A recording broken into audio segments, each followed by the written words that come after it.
नमस्कार मोर कथा कम चलतु आज आम सेर धान उझा हो देखे आगुरी लोक केमती कुटिकी खाऊले किंतु एबे से जिनस सब पानी रे पड़ुछि केते माने बेल बदल जा चलन देखौ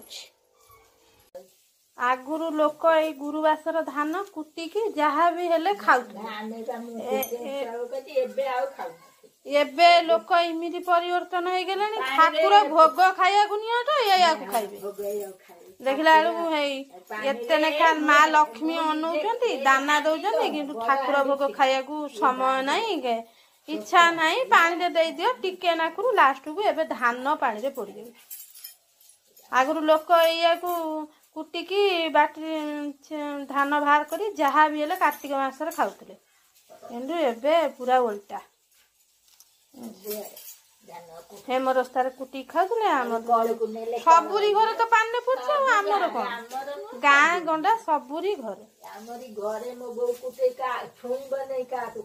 खाइब छुईबनी एबे हे पानी रे पड़ियो धान ए सब नई एबे सब लोक आको सब पानी रे नेकी पके जहाँ भी हेले कार्तिक मासरे खाउथले किंतु माँ लक्ष्मी ऐसा पानी रे पड़ जाए कि माने बेड़ है कह